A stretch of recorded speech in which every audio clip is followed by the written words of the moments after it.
बिस्मिल्लाहिर्रहमानिर्रहीम। अस्सलाम वालेकुम दोस्तों, मेरा नाम डॉक्टर अब्बास है। मैं रहीम मुबारक पॉली क्लिनिक के बिहाफ पे मालूमाती वीडियोस बनाता हूं। आज हम डिस्कस करेंगे डिफरेंट क्वेश्चंस जो हर इंसान के माइंड में है आजकल, कि कौन से फल हमें खाने चाहिए, कौन सी मेडिसिन खानी चाहिए कोरोना वायरस से बचने के लिए। तो मैं आपको एक एक करके सारे सवालों का जवाब दूंगा। लेकिन उससे पहले अगर आप लोगों ने हमारे चैनल को सब्सक्राइब नहीं किया तो सब्सक्राइब कर लें और साथ में बेल के आइकन को भी प्रेस कर दें ताकि आने वाली हर वीडियो आपको टाइम पे मिल सके।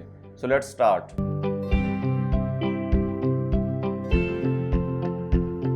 पिछले दिनों एक वीडियो वायरल हुई जिसमें बताया गया कि एजिथ्रोमाइसिन कोरोना वायरस के ट्रीटमेंट में इस्तेमाल की जा सकती है। तो भाइयों, उन डॉक्टर साहब की वीडियो भी मैंने देखी है। उन्होंने ये नहीं कहा कि ये एंटीवायरल है, ये कोरोना के अगेंस्ट यूज़ करते हैं हम। ये एक एंटीबायोटिक है जो कि बैक्टीरिया के खिलाफ यूज़ होती है। ठीक है, तो कोरोना एक वायरस है, तो उसके लिए तो ये मेडिसिन बिल्कुल भी नहीं है। अब ये मेडिसिन देते क्यों हैं? देते इसलिए हैं कि जब पेशेंट कोरोना को सफ़र कर रहा होता है तो उसमें क्या होता है कि उसका दिफाई निज़ाम थोड़ा कमज़ोर हो जाता है। उसमें जो बॉडी के ऊपर जो अपॉर्चुनिस्टिक जरासीम होते हैं वो हमला कर देते हैं, जिससे एक सुपर एडेड इन्फेक्शन वो काज कर देते हैं। तो उसको प्रिवेंट करने के लिए ये हम मेडिसिन यूज़ करते हैं एजिथ्रोमाइसिन। इसके लिए हम कोई भी ग्राम पॉजिटिव, जो मेरे दोस्त मेडिकल के से रिलेटेड देख रहे हैं, ग्राम पॉजिटिव कोई भी चीज़ हम यूज़ कर सकते हैं, या ब्रॉड स्पेक्ट्रम कोई भी मेडिसिन हो सकती है, सिर्फ एजिथ्रोमाइसिन नहीं है। तो खुदा के लिए इन चीज़ों के पीछे भागना छोड़ दें कि वो मार्केट से ही गायब हो गई एजिथ्रोमाइसिन। तो दूसरा क्वेश्चन लोगों के माइंड में ये आता है, ये कौन से ब्लड ग्रुप को ज़्यादा अफेक्ट करता है? रिसर्च से ये साबित हुआ है कि ए ब्लड ग्रुप रखने वाले लोगों में ये शिद्दत अख्तियार करता है, यानी कि 50% जो ए ब्लड ग्रुप रखने वाले पेशेंट्स हैं कोरोना के, उनमें ऑक्सीजन की ज़रूरत पड़ती है। ज़रूरी नहीं है कि हर एक को पड़े, लेकिन 50%। अब कोरोना से बचने के लिए हमें कौन से फल इस्तेमाल करने चाहिए?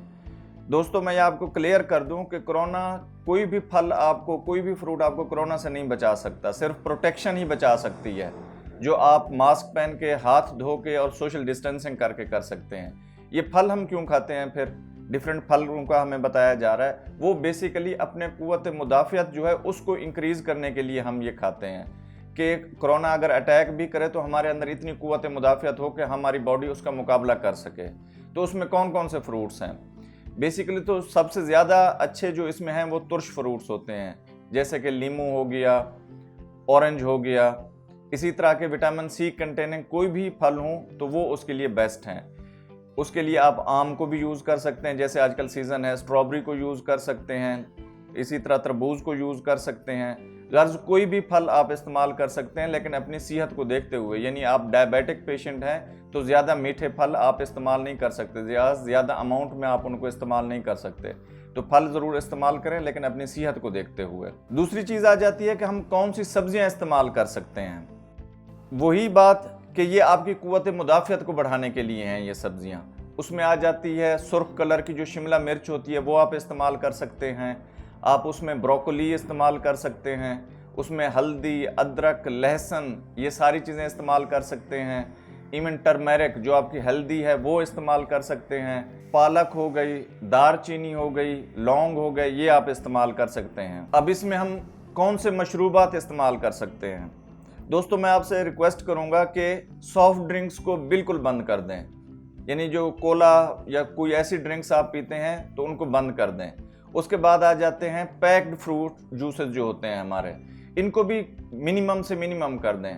अपने आप को फ्रेश जूसेस से इंटरटेन करें। जो फ्रेश जूस आप फ्रूट्स का बनाते हैं, या मिल्क शेक्स ज़्यादा इस्तेमाल करते हैं। इवन शिकंजीबी भी बना के आप इस्तेमाल कर सकते हैं, लेकिन उसमें भी ये आप लोगों को देखना होगा कि नमक डालने से पहले देख लें कि कोई आप में हाइपरटेंसिव तो नहीं है, ब्लड प्रेशर का मरीज़ तो नहीं है। उसके लिए आप नमक कम से कम डालें, या उसको पहले दे दें नमक डालने से। अब इसमें हमें कौन से ड्राई फ्रूट्स इस्तेमाल करने चाहिए हैं? ये भी क़ुव्वत मुदाफ़ियत को बढ़ाने के लिए इस्तेमाल किए जा सकते हैं। इसमें बादाम आ जाता है, खजूरें आ जाती हैं, अखरोट आ जाता है, और पिस्ते वगैरह आ जाते हैं, काजू आ जाता है। इनको आप इस्तेमाल करके अपनी क़ुव्वत मुदाफ़ियत को बढ़ा सकते हैं। अब गोश्त कौन सा इस्तेमाल करना चाहिए हमें? पहले तो कोशिश करें, अगर देसी मुर्गी मिल जाती है तो उसको इस्तेमाल करें, क्योंकि मुर्गी सबसे ज़्यादा इस्तेमाल होने वाली गोश्त है। उसके बाद आप मछली का गोश्त इस्तेमाल कर सकते हैं। लेकिन अगर वो अवेलेबल नहीं है या अफोर्डेबिलिटी का इशू है तो फिर आप ब्रॉयलर भी यूज़ कर सकते हैं, साथ उसमें मटन कटन कोई भी आपको गोश्त मिल जाए वो यूज़ कर सकते हैं। इसके बाद ये सबसे बड़ा अहम चीज़ है कि कोरोना का मरीज़ जो है, जिसको अलामात अभी ज़ाहिर नहीं हो रही, तो वो कब से मरीज़ दूसरों को मुंतकिल कर सकता है। यानी कि अभी उसको अलामात खुद नहीं आ रही लेकिन वो दूसरों को बीमारी शिफ्ट कर रहा होता है, तो वो कब तक शिफ्ट कर सकता है।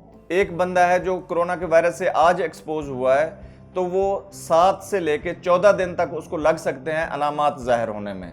यानी कि ये उसका इंक्यूबेशन पीरियड कहलाता है कि जहाँ से जरासीम, जिस दिन से जरासीम दाखिल होता है और पहली अलामत नज़र आती है, इसको हम इंक्यूबेशन पीरियड कहते हैं। तो ये 7 से लेके 14 दिनों तक हो सकता है। तो इसमें मरीज़ कब जो है ना दूसरे बंदे को शिफ्ट करता है। एक तो पहल तो ये है कि उसको अगर डिजीज़ हो चुकी है, अलामात हो चुकी हैं, तो वो तो शिफ्ट करेगा ही करेगा, लेकिन बगैर अलामात के भी मरीज़ शिफ्ट कर सकता है कोरोना किसी दूसरे बंदे को। अलामात शुरू होने के 2 दिन पहले तक वो बंदा किसी दूसरे को मर्ज शिफ्ट कर सकता है, मरीज़ मर्ज फैला सकता है। तो इसलिए दोस्तों सबसे बेहतर यही है कि आप एहतियात करें, वही मास्क पहनें, सोशल डिस्टेंसिंग रखें, अपने हाथों को साफ़ रखें, बिला वजह अपने मुंह को, आँखों को और नाक को ना छुएं। बाहर से जब भी वापस आएँ अपने हाथों को अच्छी तरह से धोएं, और अगर ऑफिस में हैं तो बार बार सैनिटाइज़र का यूज़ करें। इसी तरीके से ही आप अपने आप को बचा सकते हैं। उम्मीद है ये वीडियो आपको पसंद आई होगी। हमारे चैनल को लाइक और सब्सक्राइब ज़रूर कर दें। शुक्रिया।